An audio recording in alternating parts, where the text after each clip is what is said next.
Coming up, we're going to be talking about an AEW star who has re-signed with the company for multiple years.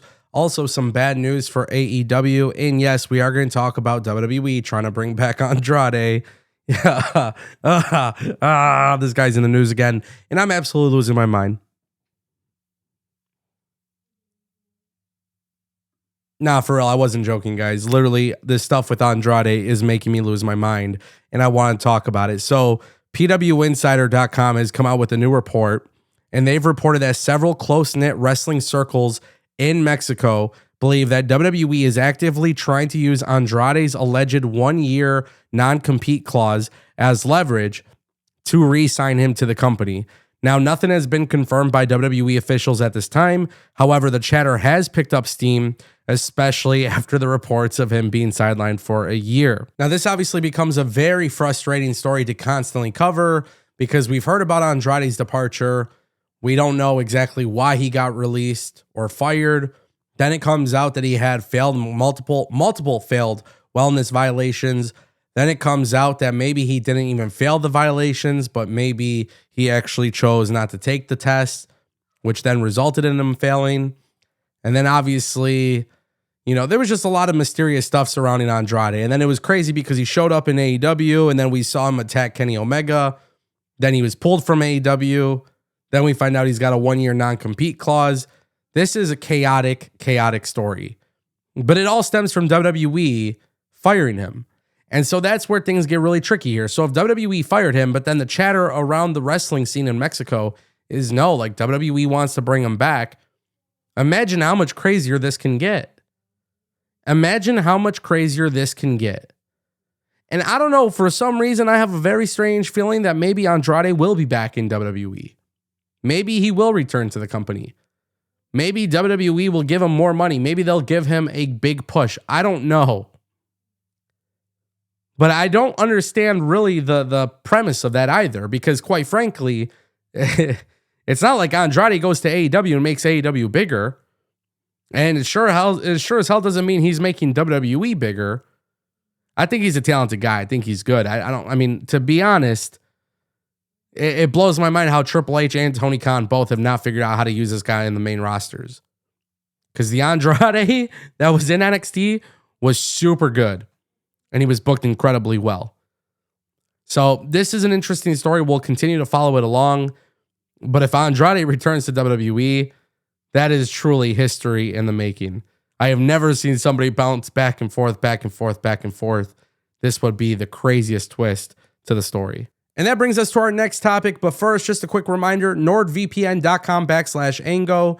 There's plenty of places to watch WWE, but international viewers get to watch it on Netflix. Well, if you know what a VPN does, then it's definitely a great tool for you. So definitely check it out, nordvpn.com/Ango. Let's talk about Saturday Tailgate Brawl. According to the Programming Insider's cable rankings, AEW Saturday Tailgate Brawl did not actually rank. And it's rather confusing. And maybe it's a bad thing for AEW. Obviously, Saturday, October 18th, AEW went live at 7 p.m. with some in-ring action, and you were able to watch this on TNT and HBO Max.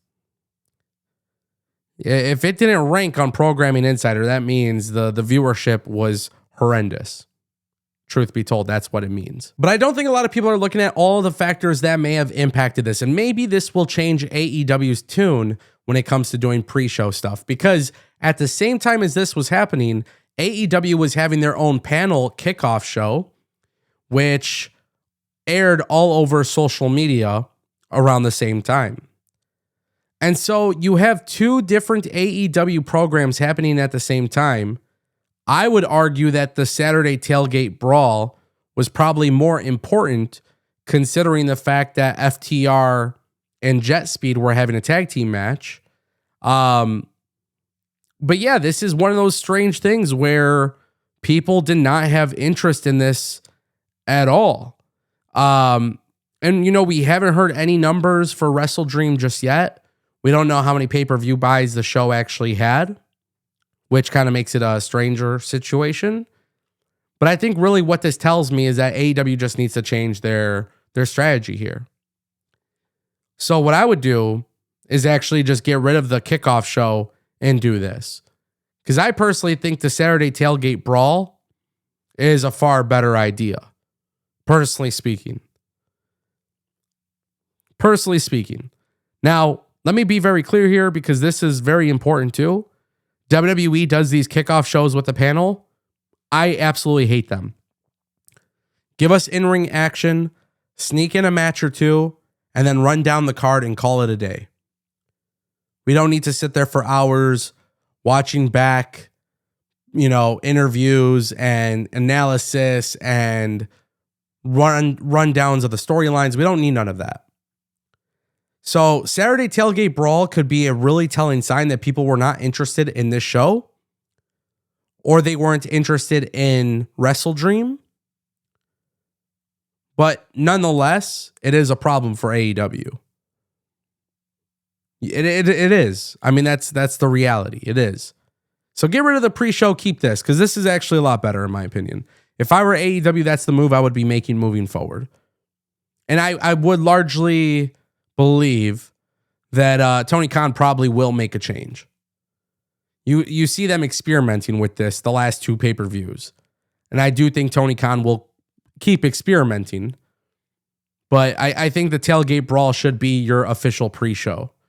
And I always say, don't break what isn't broken.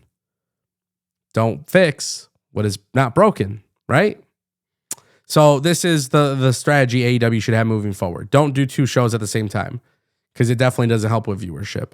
And right now, Saturday night seems to be a big issue for AEW in general for Collision. So they're probably paying attention a lot closer to this than you believe. And that brings us to our final topic, ladies and gentlemen. Let's talk about it. Nigel McGuinness has re-signed with AEW. I know there was a lot of people hoping that maybe he would come back to WWE in a commentator role.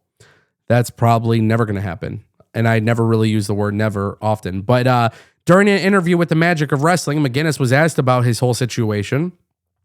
He actually confirmed that his in-ring stuff is all under one agreement with AEW. He does commentary and a little bit of in-ring stuff.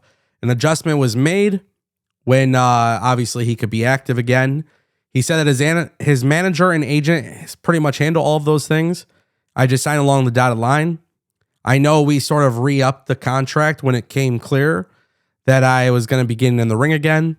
It was like an amendment to it. It's the same contract, I believe.